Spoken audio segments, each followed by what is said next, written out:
I have a question for you.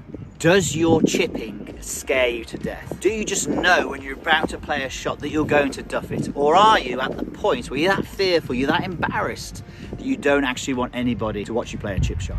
Well, this is exactly where one of my lessons Wolfgang was with his chipping. So if you are this person, make sure you watch this video. We go through the simple steps that we took Wolfgang through to really improve his chipping to the point where he actually said, "You just saved my life." Let's get started.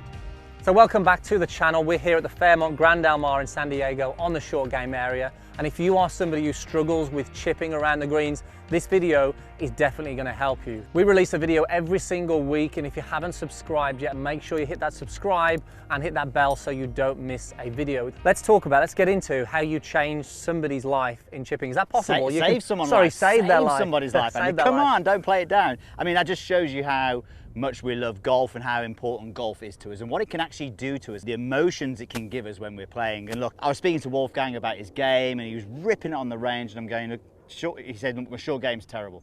Even to the point where he said, look, I don't even really want you to see it. And I'm like, what do you mean you don't want me to see it? So anyway, we moved up to the side of the range and we started hitting some chip shots. And you can see he's hitting a couple of shots, and he's literally just embarrassed by the shots that he is playing. Look, we've all been there. I've been there. You're at this point, you're over a chip shot, and you're just hoping that no one over there on the golf course is watching you, kind of rushing to your golf ball to get it hit before anyone watches you hit it.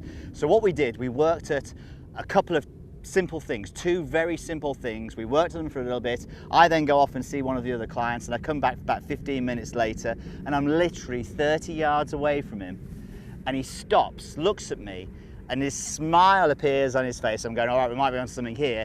And I'm within 10 yards of him, and he shouts out, "You just saved my life." And that again just tells us how important, how much we love this game, but also how deep into despair he was getting. He was at the point where he was going to give up, and it was just two very simple things. Let's get into the two things that you went through with him, Pierce. Let's start with the first one. Okay, so the first one was really concept and just an understanding. So Wolfgang, or Wolf as he likes to be called, he was very much trying to hit the back of the ball on every chip shot. He was looking to hit the ball first and then drive it into the green, hitting down onto the golf ball. So he'd be standing there with the ball well back in the stance, and from here he'd be trying to hit down onto the back of that golf ball. And look, you can hit some good shots doing that, but what starts to happen is you start to get a good part of the ground there. So when you're hitting the ground a lot like this, if you get the contact wrong, if you don't get the ball first, the ball can end up going about a yard in front of you. And that's what was happening to Wolfgang. And then what would happen is when he would duff one, he'd try and put the ball even further, sorry, he would put the ball even further back, and he'd try and hit down on it even more, and his legs would start driving into it. So we could see that as soon as he hit one bad shot, then he was trying more and more to hit down, down, down on the golf ball. And we just know that doesn't work for anyone. It's a bad mindset, isn't it? Yeah, the concept is key, really. So yeah, so he was trying to hit the back of the ball, hitting down. So how did you go about changing that? What's the first thing? Well, what we did, we got the ball position and we just moved it a stack forward. And I think to start with, I even put it in there to a driver ball position. We put it opposite that left big toe. And I just got Wolfgang from there to have practice swings where he was just brushing the ground. And all his objective was, and maybe you can get a close-up of these, Andy, is to get these brushing of the ground shots where you're not taking a divot. So you can see every time I'm hitting the ground in a nice place, leave it down there, Andy, I'll just hit one from here. The ball well forward, brush that ground. And that one there, I probably hit the ground, I would say probably an inch before the golf ball, and yet you can see a totally different divot pattern to that one there. Golf ball flies up in the air, no problem at all. Look, we say this all the time to a lot of our students. We say swing at the ground, not at the golf ball. Because most people, Pierce, are trying to be so precise on the back of the ball, and then when they get it wrong, it's digging in. But if you swing at the ground, it tends to free things up, and we say this all the time, don't we? Yeah, absolutely. You know, you're absolutely right. And again, the key for Wolfgang, was make sure you have the practice swings. Make sure you understand what it's like for the club to brush the grass, to not get stuck in the grass, and for it to keep moving through. We weren't telling him to accelerate on the way through. We were just letting the club work with the ground really well. So again, I'll just hit one more. Again, ball well forward. Watch where I hit the ground here. Brush the grass. Again, it's nice because you get a nice little high flight on it as well, and it just sort of pops up lovely. And this is something that you've done recently as well in your short game to minimise the divots and the down. Absolutely. For me, I actually did this, and I think it was a couple of Januaries ago, down the bottom range here, which is really tough to chip off. But I actually worked at really extremely putting the golf ball forward, good English. But you can see from here, this is just so strange, so weird. but the actual results that you're getting, it's so consistent, it's so simple as well, and it just pops the ball up really nice. You don't think it's going to work, but then when you do, you go, wow, okay, it's actually quite consistent. So a question that the viewers might have, Piers, well look, this is a decent lie. Does this work on every lie?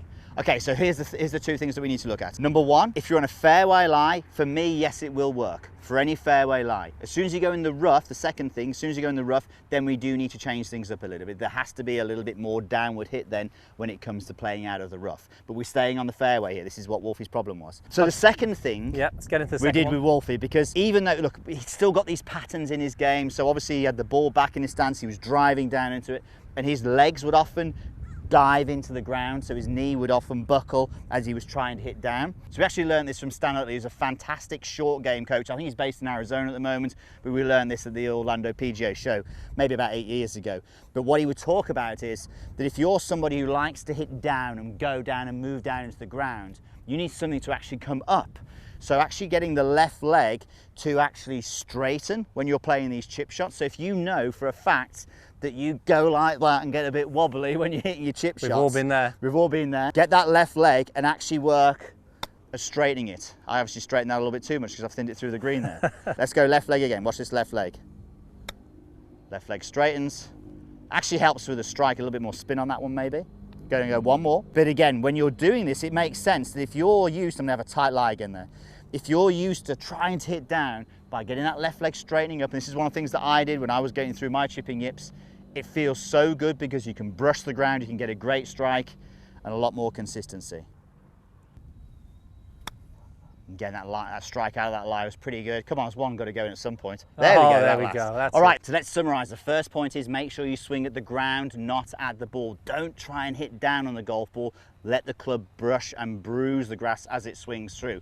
And then secondly, from there, allow that left leg to straighten when you hit some shots. You'll be amazed how much better the contact will be with the ground. So we hope you guys enjoyed that. Now look, if you enjoy our coaching and you'd like to get more from me and Piers, we've created a platform where we've pretty much got everything that we've learned in the last 20 years as coaches into this one place. We have a coaching plan for every part of your game where we literally walk you through exactly what to work on and what to practice each and every week. It's so simple. And the best part is you can access this for free to test it out, to see if it's for you. Make sure you click the link right there, and we'd love to see you there. Thanks again.